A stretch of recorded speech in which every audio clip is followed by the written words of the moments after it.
হবে। এখন এই কথাগুলো সবাই আমরা বলি, এখন তুমি বিশ্বাস কারটা করো সেটার উপরে ডিপেন্ড করে, এবং আমাকে বিশ্বাস তুমি করতেই পারো, করো, পরীক্ষা ভালো হবে ইনশাল্লাহ। ভাই 23 তারিখ বুয়েট পিলি, 24-25, হ্যাঁ জানি 24-25 হচ্ছে গিয়া কুয়েট। কিভাবে কি? এভাবেই ভাইয়া, আমাদের সময় এরকমই ছিল যে পরীক্ষা দিয়ে, একটা পরীক্ষা দিয়ে তারপরে বাসে উঠে অন্য জায়গায় যায় পরীক্ষা দিয়ে আসতে হয়, এটাই। ওর মধ্যে রিভিশন দেওয়ারও টাইম পাবা না তখন। এখন না বুঝবা মজাটা, তাই না?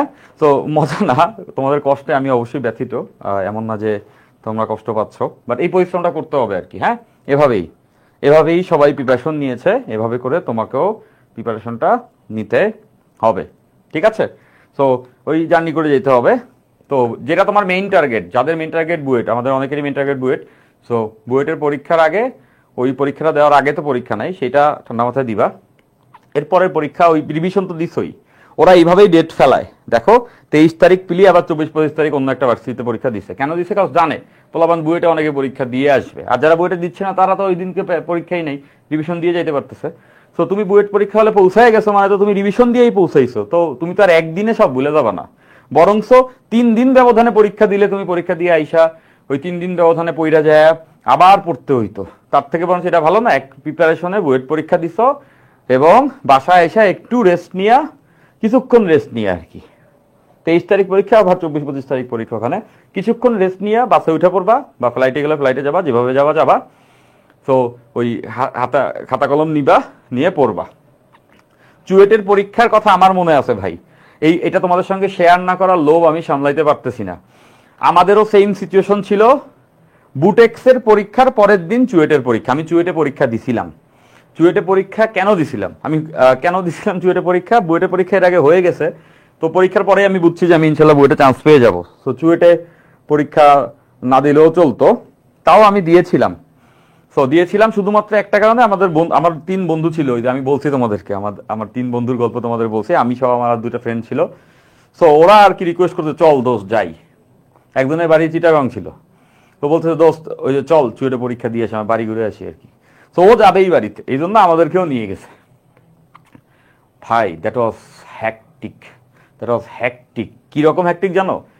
আমি যাবো না কইরা, যে বুয়েটে পরীক্ষা দিয়ে আসছি ঢাকায়, শুক্রবার ছিল, এখন একটু ঘুমাই। ওদেরকেও বলতেছি ভাই বাসায় চল, আমার একসঙ্গে ঘুমাই থাকি, মজা মাস্তি করি, পরীক্ষা শেষ।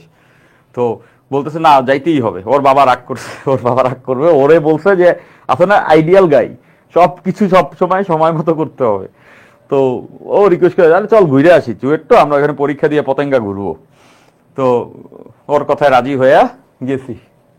যাওয়ার পথে প্রথমেই বাস মিস, 5 মিনিট পরে গেছি। পরে ওই কোম্পানির বাসের সঙ্গে কথা বলার পরে ওরা বলছি পরীক্ষা, ওরা পরের বাসে উঠাই দিচ্ছে। এবং পথে যায় রাত্রে একটা জায়গায় আমরা ডিনার করে বাসে ঘুমাইতেছি, সকালে যা পৌঁছাবো, পরীক্ষা দিব।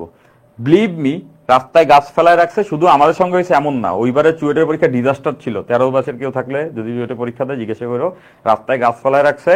এবং আমরা ঘুম থেকে উঠে দেখি যেইখানে রাতের বেলা 1টার সময় ডিনার করে আমরা বাসে উঠলাম আবার ব্রেকে, ওইখানেই দাঁড়ায় আছে। বাস কি আর ছাড়ে নাই? পরে দেখি সকাল 6টা বাজে, বাস ছাড়ে নাই, মানুষজন পাশ দিয়ে হাইটা যাচ্ছে, সব চুয়েটের পরীক্ষার্থীরা হাইটা যাচ্ছে। এবং পরীক্ষা ছিল 9টায়। চুয়েট কর্তৃপক্ষ ঘোষণা করছে পরীক্ষা 1 ঘন্টা পিছানো হইলো, কারণ স্টুডেন্ট কেউই আইসা পৌঁছাইতে পারে না। ইভেনচুয়ালি আমরা রাস্তায় হাঁটছি, রাস্তায় হাইটা বালির ট্রাকে উঠা, গাছ পাড়ি দিয়া কিছু পথ, তারপরে ভেঙে আবার একটা সিএনজি নিয়ে, হাটহাজারি মাদ্রাসার পোলাপানের সিএনজিতে আমরাও উঠছি ওদের সঙ্গে কোলে নিয়ে ওদেরকে। তো যাই হোক, নানা কাহিনী করে চুয়েটের পরীক্ষা হলে যখন পৌঁছাইছি, তখন আমার মনে আছে যে চুয়েটের পরীক্ষা হলে যখন আমি পৌঁছাই, তখন অলরেডি আমরা 20 মিনিট লেট। এক বন্ধু চিকনা চাকনা, ও মসজিদে ঢুকছি, আমরা একটু পানি দিব চোখে মুখে, খাই নাই কিছু ভাই। তো ও ঘুমাই গেছে, বলতে আমি দেবো না পরীক্ষা, আমি ঘুমাবো। ও মসজিদে ঘুমাইছে, আমি ওর সঙ্গে দল বানছি যে আচ্ছা ঠিক আছে তাহলে দোস্ত আমি একটু ঘুমাই। আর পারতেছি না ভাই, বিশ্বাস করো, উই আর হাংরি, ঠান্ডা লাগছে শীতকালে। এবং তখন ওই বন্ধুর উপরে রাগ উঠতেছে, ভাই তোর পাল্লায় পরে আজকে আসছি এত দূর। এবং যে কাহিনী হইলো, বাসায় ব্যাক করবো কেমন, ইভেন্চুয়ালি আমার জ্বর উঠে গেছে, অলরেডি ঠান্ডা লেগে গেছে, আমার সহজেই ঠান্ডা লাগে তোমরা জানো। তো আমিও মসজিদে ঘুমাই আছি। 20 মিনিট অতিক্রান্ত, আমার ওই বন্ধু গেছে, ওর বাপের কাছে হাজিরা দিতে হবে যে পরীক্ষা দেশ না এখান। তো ও পরীক্ষার হলে ঢুকে গেছে। আর চুয়েট কিন্তু চিটাগাংয়ের মাঝে না, অনেকটা দূরে। তো ও পরীক্ষা ঢুকে গেছে। এখন আমি না শুয়ে আছি, আমার পাশে বন্ধু একদম ঘুমায় পড়ছে মসজিদে, ওই চুয়েটের মসজিদে। আমার বিবেক তখন কাজ করলো যে না, এই কাজ করাটা ঠিক হবে না। কেমনে এত দূর পর্যন্ত আসলাম, পরীক্ষাটা দিয়ে আসি, ক্যালকুলেটার কলম নিয়ে গেলেই তো হয়, 20 মিনিট লেগেছে কি হয়েছে, অরেবার দিয়ে আসি যাই। বিশ্বাস করো একদম 25 মিনিট পরে আমি পরীক্ষার হলে ঢুকছি, এবং পরীক্ষার হলেও আতায় বতায় কোনো মতে খুঁজে যায় ঢুকছি। ওরা খুব কোঅপারেটিভ ছিল, কারণ জানে সবাই লেট করছে, বুঝতেছে একটা পরীক্ষায় 1 ঘন্টা পিছিয়ে দিছে, ওই সকালবেলায় ডিসিশন হয়েছে যেহেতু পোলাপান এসে পৌঁছায় না। তো পরীক্ষা হলে গেছি, জাস্ট এক ধাক্কায় যা যা মনে পড়ে ধূপধাপ ধূপধাপ ধূপধাপ ধূপধাপ লেখা খাতা জমা দিয়ে চলে আসছি। একটা ব্রেক দেয়, প্রথমে এমসিকিউ হয়, তারপর রিটেন, একটা ছোট ব্রেক দেয় 5 মিনিটের, ধূপধাপ ধূপধাপ লেখা সবকিছু চলে আসছি। পরে চুয়েটের রেজাল্ট দেখা ভালোই লাগতেছিল, কত যেন 32 আসছিল মনে হয় চুয়েটে, এটাই ভালো। 25 মিনিট পরে ঢুকছি পরীক্ষার হলে। তো যাই হোক, হরেবার তো এটাই। তো বুঝতেছো এটা আমি কেন বললাম এই গল্প বললাম ভাইয়া, এই যে হাসতে হাসতে যে আমরা যারা হচ্ছে গিয়ে চান্স পাইছে বলে, তোমাদের ভাইয়েরা বলে যে সে বুয়েটিয়ান, সে এই জায়গায় এত হইছে, ওই জায়গায় এত এত অনেক কিছু করছে, চান্স পাইছে। প্রত্যেকের কিন্তু চান্স পাওয়ার পেছনে স্টোরিটা অনেক স্ট্রাগলিং, প্রত্যেকের স্ট্রাগলিং। হ্যাঁ, সো এখন হাসি মুখ দেখলে মনে হয় ভাইদের মনে হয় জীবন অনেক সুন্দর ছিল, না, সবাইকে কষ্ট করতে হয়েছে, তোমাদেরও করতে হবে। এভাবে করেই মানুষ বড় হয়, তোমরাও সেভাবে করেই বড় হবা ইনশাআল্লাহ।